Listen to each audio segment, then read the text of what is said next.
em relação à textura sonora, que ela se diferencia de qualquer outra coisa, né? Porque não é só o texto literário, ela não é quando a gente está vendo assim sem imagem, ela também não é nada que a televisão proporciona, também não é o rádio, é literatura misturado com som que abre outras dimensões de imagens dentro da gente. Então, assim, queria deixar isso registrado. Legal, Flávia. Eu acho que sim, acho que tem um caminho aí, né? Um caminho bem diferente, que tem a ver com a montagem, sobretudo, né? Nesse sentido, né? Trabalhar com os fragmentos. E a gente, quando está dentro de uma matriz, né? Na matriz sonora, na matriz verbal, da matriz visual, que é o que nós passamos, onde nós passamos a maior parte da nossa vida, não ocorre essa mescla, né? Essa hibridização, né? Então, que bom. Perfeito, Flávia. Para mim está sendo, já coloquei antes, né, que para mim está sendo muito importante esse encontro, essa escuta. E para cada textura, eu fiz algumas observações. E aí eu queria dizer que, para mim, foi totalmente o contrário. Tudo, para mim, teve muito movimento. Teve movimento, teve cor, teve luz, teve explosão. Então, assim, o primeiro texto, para mim, a primeira textura, era como se fosse a origem do mundo. E aí eu me vi numa caverna, onde eu tentava desenhar o que eu via dentro da caverna. O início, tudo muito primitivo. A primeira textura para mim. A segunda textura foi uma imagem de guerra. O vermelho, ele me leva à morte. E eu via corpos que as pessoas tentavam esconder, mas eles estavam visíveis. Era muito vermelho. Então, a segunda textura passou isso para mim. A terceira textura, ela me levou a um sentimento que a margem me deu limite entre a loucura e a razão. Eu me vi o tempo todo, tá? Querendo ser homem, mulher, criança, velho, terra, água. A margem fez isso comigo. Foi a sensação que eu tive. Então, assim, era muito movimento.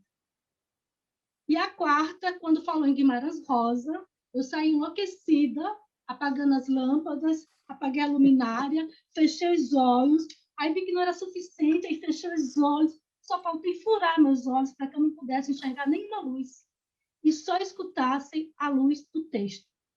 Vocês não fazem ideia do que é escutar essa última textura na escuridão.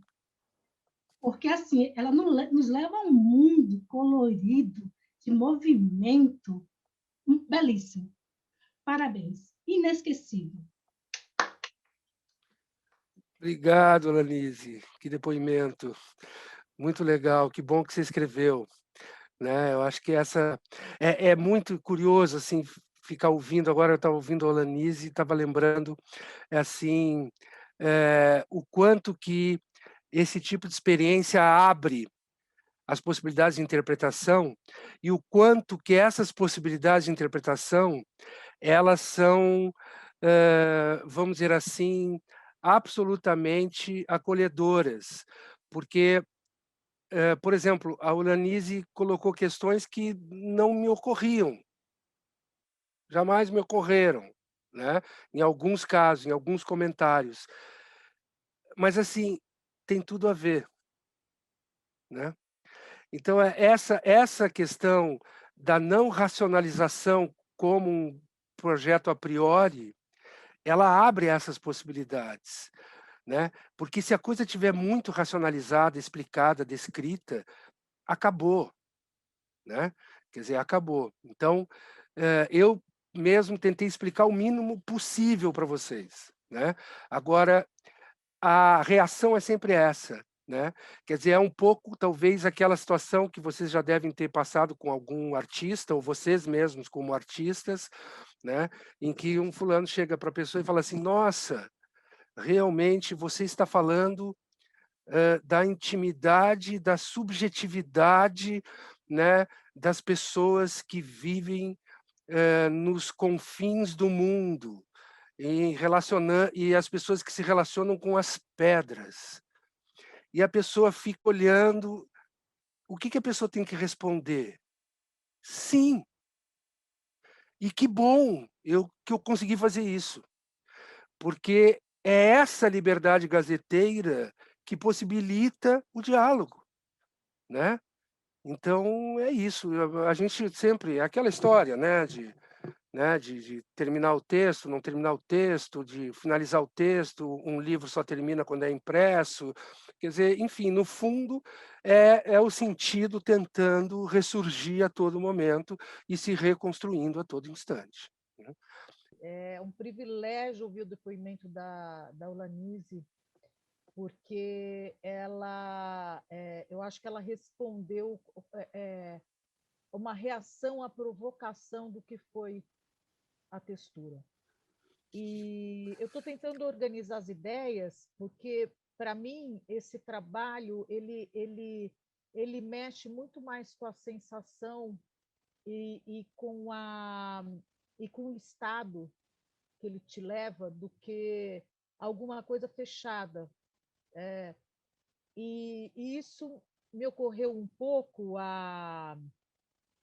o Antunes Filho, o diretor Antunes Filho, ele falava uma coisa muito interessante, que para minha criação, para eu criar como atriz, ele dizia que quando a gente tinha uma sensação, a gente tinha que conceituar, porque essa sensação aumenta para você criar novos conceitos, para que essa sensação aumente, e assim sucessivamente.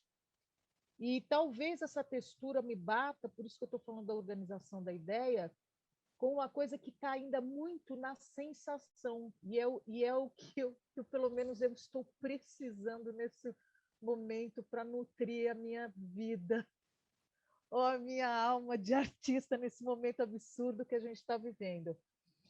Então, para mim, a imagem, se tivesse a imagem, me atrapalharia muito, porque fecharia um lugar, limitaria essa fertilidade de sensações que antecede a emoção.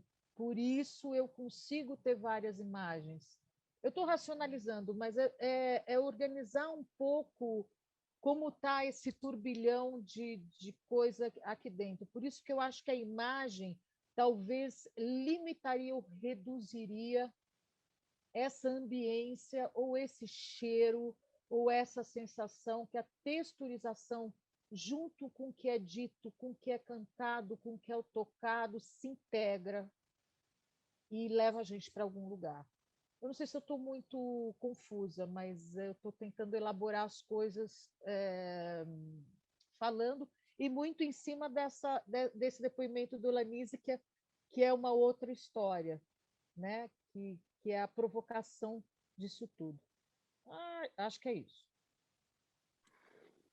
Maravilha, Lara.